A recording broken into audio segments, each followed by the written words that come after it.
You're listening to the Fantasy Consigliere Podcast on the Wolf Sports YouTube channel. We provide proven, independent-minded analysis trusted by NFL teams and top agencies, and we're confident you won't find a better source to help you win your fantasy league. Hello everyone and welcome to the Fantasy Consigliere Podcast. I'm your host, Dylan Chapin. There are 4 weeks left in the fantasy regular season, so most are trying to make the playoffs, but some are already looking ahead. So this episode will combine advice both over the next 4 weeks and into the fantasy playoffs by providing some tips that could hopefully make a difference. The first piece of advice is to don't be afraid to look too far ahead by setting yourself up for matchups, especially when it comes to streaming defenses. You don't want to blow up your team just because you're a little worried about a particular matchup in Week 15 or the Fantasy Championship, but defense could be key, and based on what they showed last night, the Eagles are a top pickup for Week 15. If you're in a 1-week semifinal, they'll take on the Raiders at home, so very favorable matchup. And the new additions for Philadelphia look like they're really going to pan out. We haven't even seen Jair Alexander or Jacorian Bennett potentially be used, other than Bennett for a bit, at the other cornerback spot. So they have major upside with Jalen Phillips now there, Nolan Smith back, Brandon Graham out of retirement, Nakobe Dean being used more as a blitzer, and maybe Jalen Carter will start to emerge down the stretch. So that's a spot to look forward to, Week 15. Philadelphia is available in nearly half of ESPN.com leagues, and I assume they'll be the top defensive play that week, so certainly a unit to get now and have in lineups to start the fantasy playoffs. Similar thinking for tight end, where if you don't have a top option, you're probably more in the mix and match mindset. So the main guy here that I've mentioned, it seems like pretty much every week, is Isaiah Likely. Looking again at Week 15, he'll take on the Bengals, who have been terrible versus opposing tight ends. They've allowed 10 touchdowns over the past 5 outings.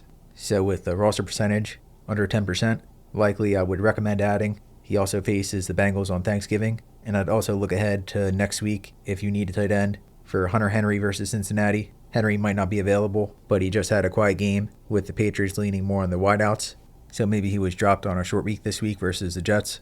But Henry definitely a name to target for next week at tight end. And then the final name at tight end to maybe stash if you can, especially with him being IR eligible, is Darren Waller. He gets to face the Bengals in Week 16, and with the Dolphins looking better last week in the win over the Bills, there's some more hope that Waller could return this season, and he flashed as a legitimate tight end one, so he's well worth a stash if you have the roster space. And again, you can't really do the mixing and matching at running back and wide receiver. Ideally, you have set options at every position, but tight end and quarterback are probably the ones where fantasy owners are more likely to stream. So for a rest of season outlook at quarterback, I would recommend targeting Bo Nix in a potential trade. Really, the way to go here might be hoping Nix doesn't do great this week versus the Chiefs. Then Denver has a bye in Week 12, so some might want to jump off the roller coaster. But he gets a great matchup in Week 13 versus the Commanders. Week 14 in Las Vegas, I expect Denver to be better than they were last Thursday night in a weird game. Then Week 15, a potential shootout versus Green Bay, although that's probably the toughest matchup we'll have left on the schedule. But then Week 16, a really good matchup versus Jacksonville, with them being more attackable in the secondary than with the ground game.